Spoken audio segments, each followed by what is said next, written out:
basé donc sur toute l'Auvergne, comme je disais tout à l'heure avec les 4 centres. Donc il faut savoir que ça a été créé au tout départ donc en 1969, donc on était auto-école. Et en 98, donc on avait décidé donc de changer un peu notre fusil d'épaule, où on a arrêté le permis voiture. On est passé vraiment sur de la formation professionnelle, donc on est considéré comme IFP, Institut de formation professionnelle, où là on fait de la formation pour adultes. On a quand même, je veux dire, un historique derrière nous, ça va faire 69, l'année prochaine ça fera 50 ans qu'on existe sur Clermont-Ferrand. Là, dans l'Allier, à Montluçon, on est arrivé donc en 2012, donc on a fêté nos 5 ans l'année dernière, donc nos 6 ans cette année, forcément. Donc c'est vrai qu'on commence à bien être ancré, et puis je veux dire, l'enseigne ECF, tout le monde connaît, donc c'est vrai que c'est une de nos forces aussi d'être représenté par ECF. On sait qu'il y a vraiment des process qui sont bien définis au niveau national, donc ce qui fait que les entreprises nous font, même les demandeurs d'emploi... Qui est ce qu'on appelle la FIMO, c'est formation initiale minimum obligatoire, qui dure 140 heures avant de pouvoir commencer le transport de personnes. Nous, donc, on est basé à Montluçon, donc 25 rue Benoît d'Azy. Donc pour ceux du bassin montluçonnais, donc on est à côté des abattoirs Puy-Grenier ou des transporteurs Bourras. Donc on est également présent donc sur Gerzat. Donc pour ceux qui connaissent, donc au niveau des pistes Ladouf, donc les pistes de Michelin. On a également un centre donc sur Saint-Pourçain-sur-Sioule, où là on a juste un petit pied à terre pour pouvoir faire nos formations de transport. Et enfin, on a un dernier centre donc, qui se situe donc, à Espaly-Saint-Marcel, donc à côté du Puy-en-Velay, où là, pareil, on propose comme à Gerzat, à Montluçon, tout le panel de formation, donc transport, KSS logistique, manutentionnaire, ainsi que pour les travaux publics et les formations de sécurité que je parlais au début.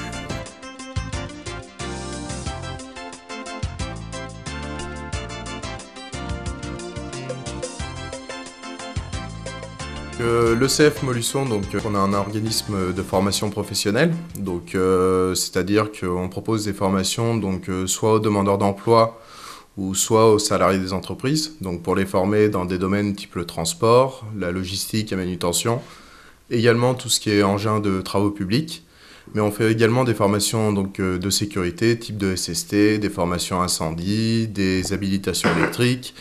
Ça peut aller aussi du pont roulant, à de la IPR ou des formations amiantes. En termes de financement donc des formations, si tu veux en venir là, donc pour tout ce qui est demandeur d'emploi, donc c'est généralement donc le Pôle emploi donc qui leur finance ces formations. Alors des fois il peut y avoir une participation des demandeurs d'emploi, soit avec un investissement personnel, soit avec des heures de formation qu'ils ont pu cumuler dans le passé en travaillant dans des entreprises. Ou sinon après il y a des projets de reconversion professionnelle, donc des CSP, ce qu'on appelle. Donc là, au fait, où c'est des heures qui sont mobilisées pour pouvoir justement leur payer des formations. Donc Gérard Pacton, donc, qui est formateur chez nous, d'accord, enfin, en qualité d'intervenant, mais qui fait des formations chez nous. Donc Rodolphe, un des stagiaires. Alors après, pour tout ce qui est salarié, donc c'est forcément les entreprises donc, qui financent les formations. Donc elles passent via un OPCA, ce qu'on appelle donc un organisme paritaire collecteur agréé. Donc où là au fait c'est des organismes qui vont prendre en charge une partie de la formation, voire totalement. Et ça peut arriver que des fois les entreprises en restent en charge. Tu viens de quelle région? Je viens de l'Allier, moi. D'accord. Vers Enel-Château. Alors qu'est-ce qui t'a amené à venir à cette formation? Et ben, ça fait 5 ans que je demandais mes poids lourds et j'ai jamais réussi à les financer. Grâce à l'ECF, ils ont réussi à me trouver un centre de formation qui voulait bien me les financer. Donc j'en ai profité pour tout passer. Et qu'est-ce que tu faisais avant comme activité? J'étais en agriculture. Et qu'est-ce qui t'a amené à te pousser vers le poids lourd ou super lourd? Parce que j'ai toujours aimé la route, donc du coup, c'est pour ça que je voulais partir là-dessus. Ce qu'il faut retenir, c'est que dans les 2 semaines, dans l'addition des 2 semaines, avec une petite avant qui précède ou qui suit une grande semaine, on ne dépasse pas dans les 2 90 heures. Dans le cadre du salarié, on va prendre l'exemple que tu m'as donné, donc du salarié en charcuterie. Donc comment ça se passe? Donc si tu es en CDI, admettons, donc tu peux passer par un CIF CDI, donc par un FONGICIF, ce qu'on appelle, qui est un projet de reconversion professionnelle. Donc qu'un salarié peut utiliser une fois, voire 2 dans sa vie. Donc c'est-à-dire tout au long de sa carrière.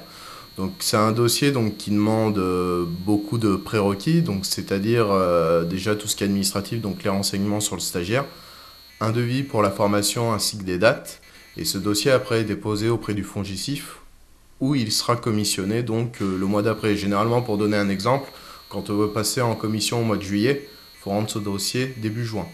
Alors le profil, maintenant c'est vrai que les chauffeurs sont quand même, on va dire, la première image qu'ils représentent en termes de leur entreprise. Donc c'est vrai qu'il faut quand même avoir du savoir-être, donc bien présenté. Il y a toujours un peu ce côté commercial aussi quand on est livreur, parce que, alors, je sais pas, mais pour certaines marchandises, on voit peut-être qu'ils ont été trop limites. Alors est-ce qu'il faudrait pas en prévoir d'autres? Enfin, essayer on va dire, de négocier avec eux, être responsable aussi, parce qu'on a quand même des marchandises, enfin, ça coûte pas 1 euro, donc certaines marchandises valent des milliers d'euros, donc il faut être responsable.